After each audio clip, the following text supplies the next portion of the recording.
Bismillahirrahmanirrahim. Assalamualaikum warahmatullahi wabarakatuh. Alhamdulillahilladzi an'ama 'alaina bi ni'matil iman wal islam. Wassalatu wassalamu ala man arsalahu rahmatan lil anam wa ala adi bararatil kiram. Amma ba'd. Puji syukur selalu kita panjatkan kepada Allah Subhanahu wa taala yang selalu memberikan kita rahmat, taufik serta hidayahnya sehingga kita masih menikmati bulan yang penuh berkah ini. Salawat serta salam selalu kita curahkan kepada Nabi Agung Muhammad sallallahu alaihi wasallam yang selalu kita nanti-nantikan syafaatnya kelak di yaumil qiyamah. Amin ya rabbal alamin. Hadirin yang dirahmati Allah.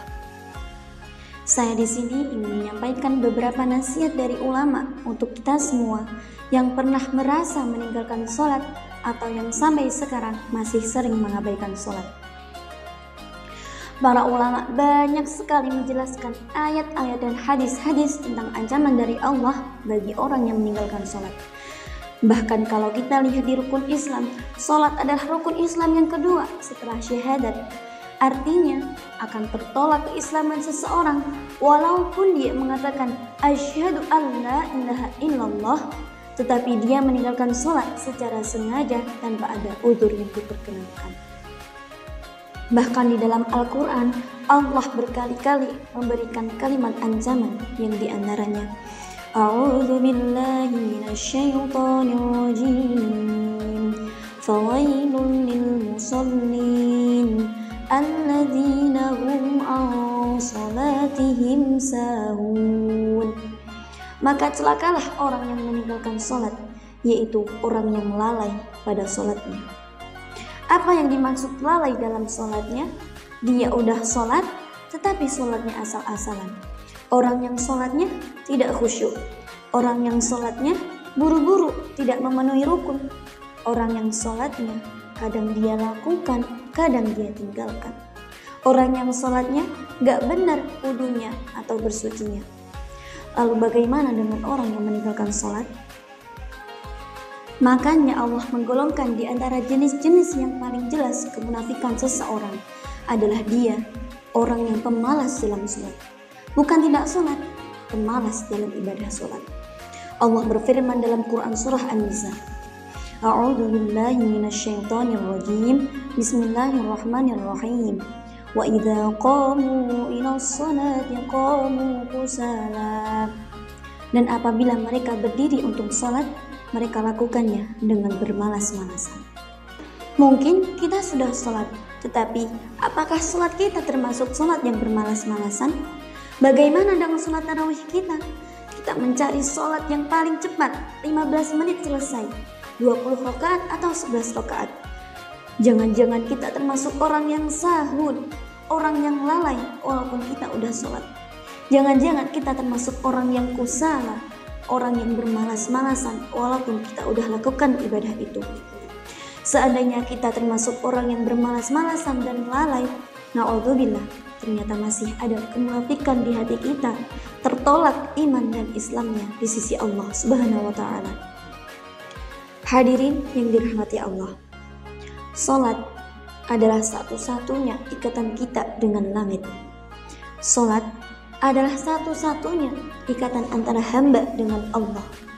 Sehingga ketika kita meninggalkan sholat satu kali saja, maka kita telah memutuskan ikatan kita dengan Allah. Lalu bagaimana kita akan mendapatkan ridhonya ketika kita butuh? Sementara kita nggak punya ikatan apa-apa dengan Allah. Kalau ikatan kita dengan Allah sudah kita putuskan, bagaimana kita minta rezeki oleh Allah? Bagaimana kita meminta pertolongan dari Allah? Dan bagaimana kita meminta perlindungan dari Allah? Satu-satunya kata dari ulama, hubungan antara hamba dengan Rabb-nya adalah as-sholat. Barang siapa yang meninggalkan sholat secara sengaja tanpa ada alasan yang diperbolehkan oleh agama, maka dia telah memutus urwatul wuthqa, tali ikatan dengan Allah. Bahkan para ulama ada yang berpendapat, barang siapa yang meninggalkan sholat sampai akhir hayatnya, dia tidak boleh dikuburkan di kuburan kaum muslimin. Na'udzubillahi min dzalik. Ma'asyiral muslimin rahimakumullah. Seandainya sholat kita benar, maka amal yang lain akan Allah perbaiki. Tetapi seandainya sholat kita rusak, maka amal yang lain akan ikut rusak bersamanya. Sholat, sesuatu yang tidak bisa kita tinggalkan apapun alasan kita. Kita boleh tidak zakat kalau kita tidak mampu. Kita juga boleh kalau kita tidak haji kalau kita tidak mampu.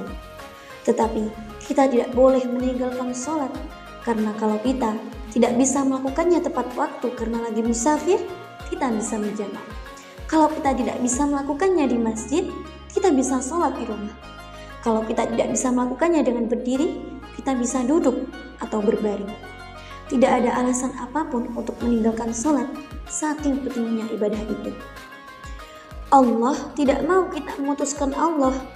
Orang yang meninggalkan sholat berarti sama saja dia telah memutuskan hubungannya dengan Allah. Bagaimana perasaan kita kalau kita diputuskan tanpa alasan? Kita udah perhatian sama orang itu, kita udah baik sama orang itu, kita memberikan hak-hak semuanya kepada orang itu, tetapi kita diputuskan tanpa alasan. Bagaimana perasaan kita? Begitulah perasaan Allah ketika hambanya memutuskan ikatan dengan Allah dengan cara meninggalkan sholat. Padahal Allah memberikan kenikmatan, kebaikan dalam kehidupannya. Jangan putuskan Allah dengan cara meninggalkan sholat. Mudah-mudahan kalau kita menjaga sholat, Allah akan selalu senantiasa menjaga kita. Barakallahu fikum. Demikianlah yang dapat saya sampaikan.